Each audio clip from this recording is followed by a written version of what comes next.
आणि खरोखर बाप्पा आज मी पास्टरांना सुद्धा बाप्पा धन्यवाद देते की बाप्पा त्यांनी आज या वचनातून बोलण्यास माझी बाप्पा पात्रता नसताना प्रभू परमेश्वरा आज मला या ठिकाणी उभं राहण्याची संधी मिळाली, त्याबद्दल मी परमेश्वराच्या नावाला धन्यवाद देते. इथं बसलेल्या प्रत्येकावर तुझा विपुल आणि भरपूर आशीर्वाद पाठव. होय प्रभू परमेश्वरा, आज जे वचन बाप्पा तू आज देणारे बाप्पा, ते वचन मी नसून बाप्पा तुझा पवित्र आत्मा या ठिकाणी कार्य करू दे बाप्पा. आणि बाप्पा माझ्या ओठाला, माझ्या जिभेला तू स्पर्श कर बाप्पा. आणि हो दे परमेश्वरा तुझं आणि तुझं गौरव या ठिकाणी हो दे बाप्पा. हो प्रभू परमेश्वरा, खरोखर प्रभू आज आमच्या चर्चच्या प्रत्येक मेंबरला तुझ्या सामर्थ्यशाली हातामध्ये देते बाप्पा. तू मागचे संदेश झाले प्रभू परमेश्वरा, त्यांनाही तू आशीर्वाद केलं, मंडळीला तू आशीर्वादित केलं, त्याबद्दल मी प्रभूच्या नावाला धन्यवाद देते. आमेन. Praise the lord. परमेश्वराच्या नावाला धन्यवाद देऊया की या सुंदरशा समयी परमेश्वराने आज मला माझी म्हणजे वचन सांगण्याची संधी मला या ठिकाणी दिली, त्याबद्दल मी खरोखर परमेश्वराच्या नावाला कोटी कोटी धन्यवाद देते. मी वचन सांगणारे पहिल्यांदा आपण या 3 गोष्टीचा विचार करूया की या उपासाच्या दिवसामध्ये आपल्याला उपास, प्रार्थना, पश्चाताप आणि प्रियांनो देवाच्या वचनाची घोषणा करण्याचं आपल्याला परमेश्वराने दान दिलेलं आहे. आणि आपण काय करत आहोत? खरोखर प्रियांनो, आज आपण खेडोपाडी, गावोगावी आणि आपल्याच लोकांमध्ये नाही तर ज्यांना देवाचं वचन आजपर्यंत माहित नाहीये अशा लोकांमध्ये आपण जाऊन ते सांगायला पाहिजे. होय प्रियांनो, आज मी जे सांगणार आहे नेहेम्या याचा 10वा अध्याय, नेहेम्या याचा 10वा अध्याय, यातले काही वचन, नेहेम्याचा पहिला अध्याय, पहिला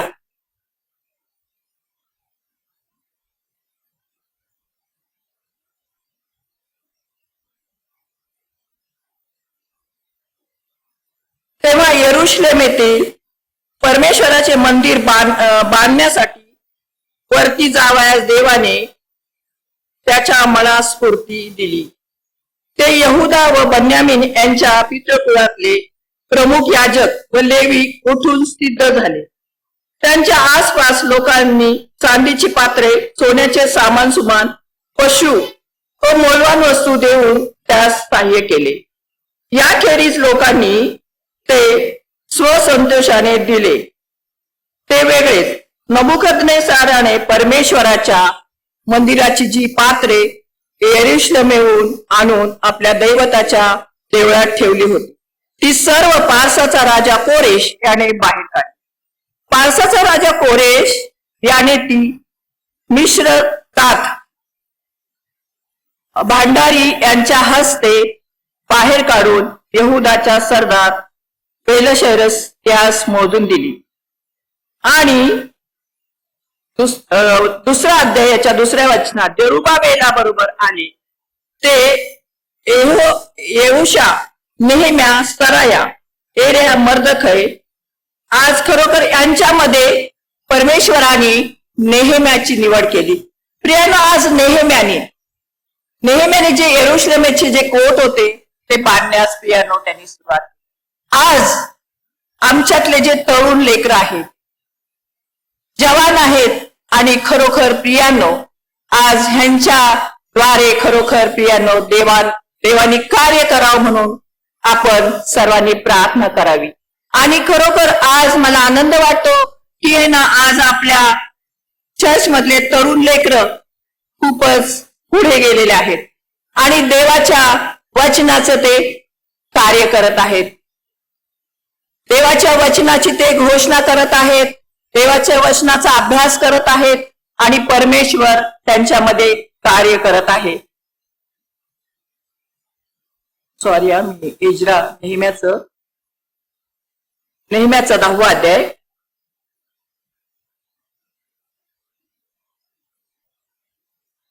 अवशिष्ट लोकांनी म्हणजे याजक, लेवी, द्वारपाल, गायक व नथिनीम यांनी आणि देवाचे धर्मशास्त्र पाळावयासाठी देशोदेशीच्या लोकातून जे वेगळे होते त्या सर्वांनी त्यास अक्कल व समजून होती.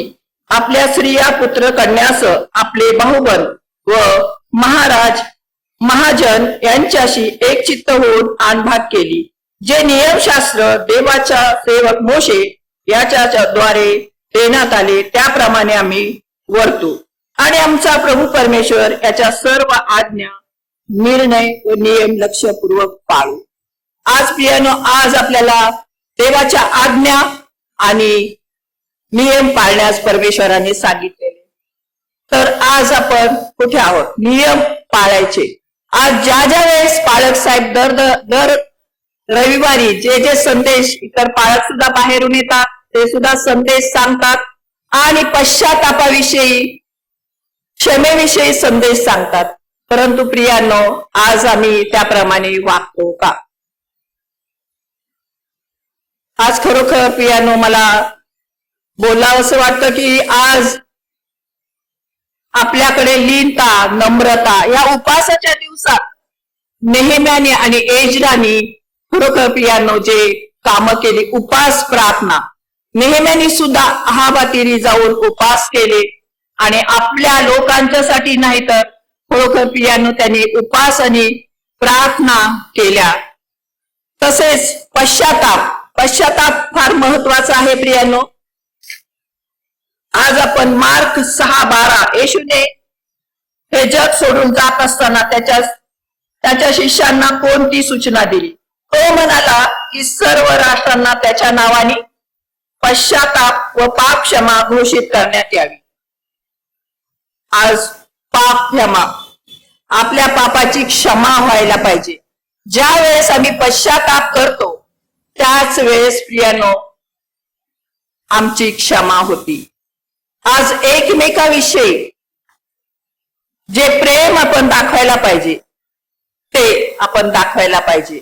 आणि त्याच वेळी प्रियांनो आज आम्ही प्रार्थना करतो, उपास करतो, परंतु कसे करतो? 40 दिवस येतात आणि 40 दिवस जातात, परंतु आमच्यात काहीच बदल नाहीये. तर आमच्या प्रार्थना कशा पाहिजेत प्रियांनो? की प्रार्थना पश्चातापी प्रार्थना पाहिजे. आम्ही पश्चाताप करून प्रार्थना केल्या पाहिजे. ज्या वेळेस आम्ही पश्चाताप करतो प्रियांनो त्या वेळेस देवाचं कार्य त्याच वेळेस होण्यास मदत होती. आज खरोखर पवित्र आत्मा आज आपल्यामध्ये कार्य करत असतो, कारण ज्यावेळेस आम्ही पश्चाताप करतो त्यावेळेस देवाचं कार्य होते.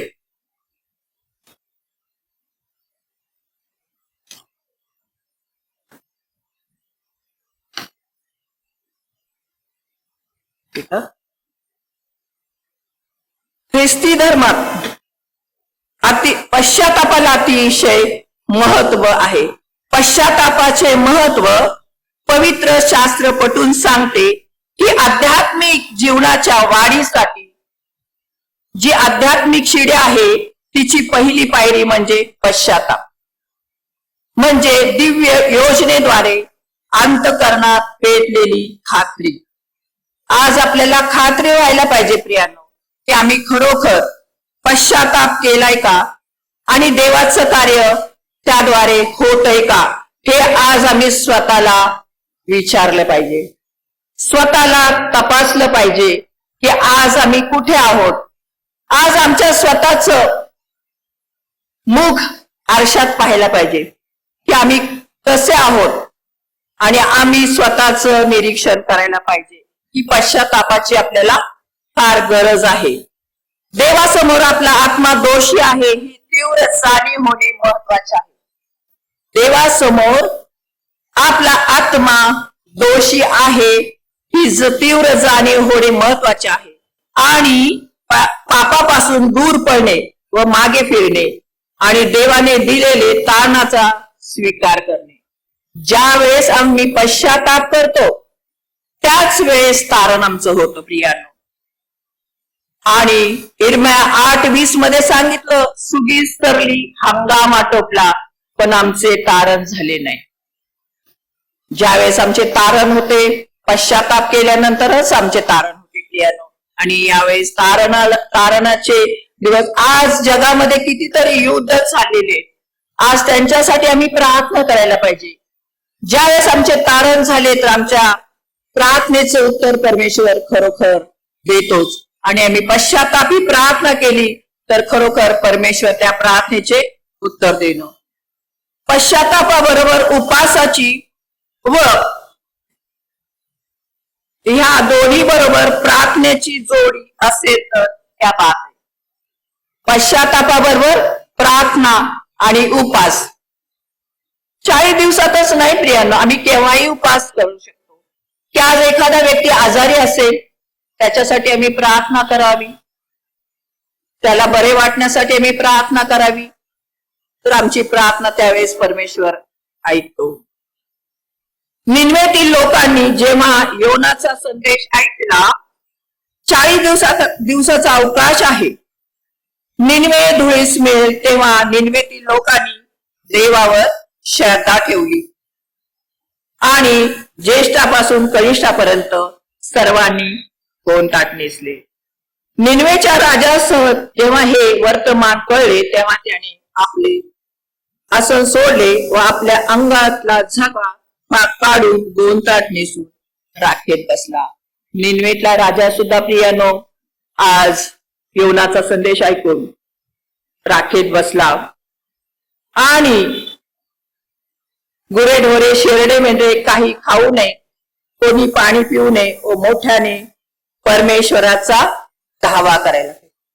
आज आपण परमेश्वराचा धावा करायला पाहिजे, कारण की आज परमेश्वराचा धावा करणे खूप महत्वाचे आहे प्रियानो. आणि आपल्या प्रत्येक कुमार्गापासून मागे फिरावे. देव कदाचित वळेल व अनुताप पावेल व आपला नाशापासून बचाव करेल. ज्यावेळेस निनवेच्या लोकांनी पश्चाताप केला, त्याच वेळेस खरोखर प्रियानो त्या ठिकाणी परमेश्वराने कार्य केलं. आणि योना याचा 3रा अध्याय 5 ते 9, देवाने त्यांचे वर्तन पाहिले.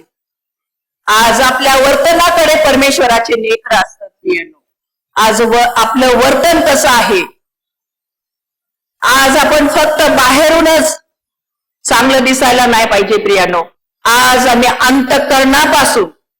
अंतःकरणापासून परमेश्वराला प्रियानो आरोळी मारायला पाहिजे. आणि खरोखर प्रियानो प्रार्थनेचं उत्तर तेव्हाच परमेश्वर आपल्याला देतो. त्यावेळेस देवाने त्यांचे वर्तन पाहिले, म्हणजे ते आपल्या कुमार्गापासून वळले आहेत, तेव्हा त्यांच्यावर अरिष्ट आणि असे देव अरिष्ट येणाने असे देव बोलला होता. अरिष्ट अनिल असे देव बोलला होता, परंतु त्याने ते आणले नाही. त्याविषयी देव अनुताप पावला. आज प्रियानो, आज आपण देवाला सुद्धा प्रियानो कळवाळा येतो. ज्यावेळेस आम्ही कळकळीची प्रार्थना, मनापासून उपास करतो आणि अंतःकरणात आपण प्रभूला ज्यावेळेस बोलावतो, त्याच वेळेस प्रियानो आपली प्रार्थना ऐकतो परमेश्वर. एजरा 9:3, इस्रायल लोकांनी कनानी, हित्ती, अमोरी, परिजी, यबुसी, मवाबी आणि यबुसी यांच्याप्रमाणे अमंगळ कृत्ये करतात. आज आम्ही प्रार्थना करतो, उपास करतो, परंतु अमंगळ कृत्ये आमच्यातून निघत नाही. आज परमेश्वराला, आज जरी माणसाला डोळे असले तरी आपण परमेश्वरापासून लपत नाही प्रियानो. परमेश्वराचे नेत्र सगळीकडे असतात आणि खरोखर परमेश्वर आपलं निरीक्षण करत असतो. जरी आम्ही माणसापासून काही गोष्टी लपवल्या आणि परमेश्वरापासून आपण लपत नाही. पातकात करतात आणि सरदार व शास्त्रे यांचा हात या पातकात प्रमुख आहे हे ऐकले. तेव्हा एजरा याजकाने आपले वस्त्र व झगा व आपले डोक्याचे केस तोडले, चिंताक्रांत होऊन उपोषण केले. पुन्हा या ठिकाणी उपवासाचा एक मुद्दा आलेला आहे आणि खरोखर प्रियानो, आज आम्ही उपासाची आम्हाला खूप गरज आहे. आम्ही 40 दिवसच उपास नाही तर इतर दिवशी सुद्धा आम्ही उपास करू शकतो आणि देवाला विनवणी करू शकतो. सध्याच्या सायंकाळच्या अर्पणासमयी गुडघे टेकून परमेश्वरासमोर हात पसरून एज्रा म्हणाला.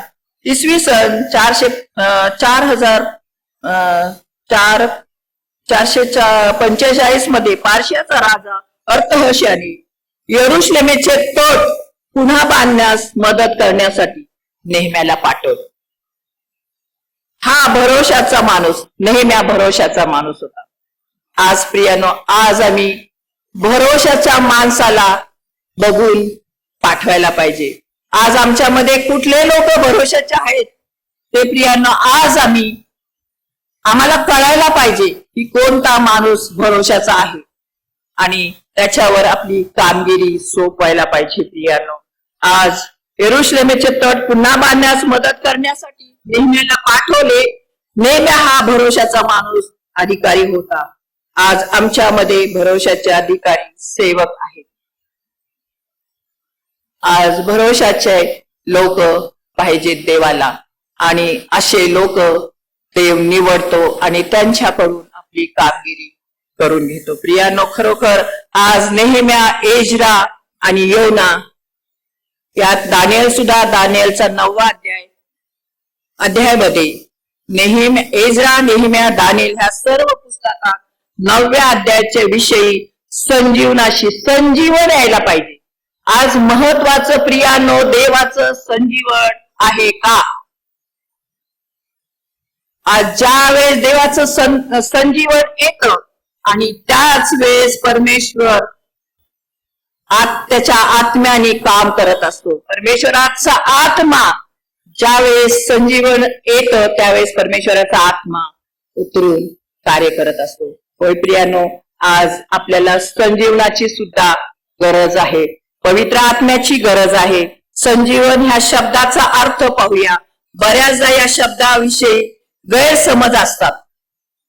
संजीवनाविषयी गैरसमज असतात. संजीवन म्हणजे शक्ती व जीवन पुन्हा मिळवणे, शुद्धीवर परत येणे, याच्याशी शक्ती व बळ निघून जावे व त्याला पुन्हा सामर्थ्य, शक्ती यावे, आपण संजीवन म्हणतो. रोमकारास पत्र 14:9, देवाच्या वचनाशिवाय संजीवन येऊ शकत नाही.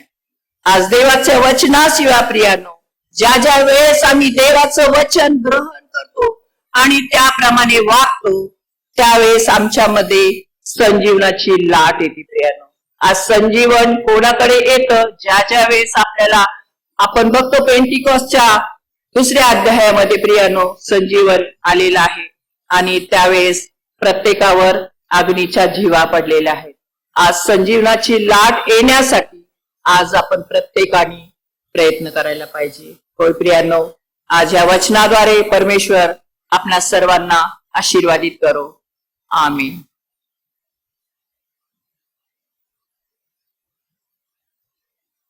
आपण प्रार्थना करूया. स्तुती स्तुती स्तुतीस पात्र आणि भयास योग्य माझ्या जिवंत देवा, तुझ्या नावाला मी धन्यवाद देतो बाप्पा. खरोखर या वचनाद्वारे बाप्पा काही माझ्याकडून चुकलं असेल दयेने कृपेने क्षमा कर बाप्पा.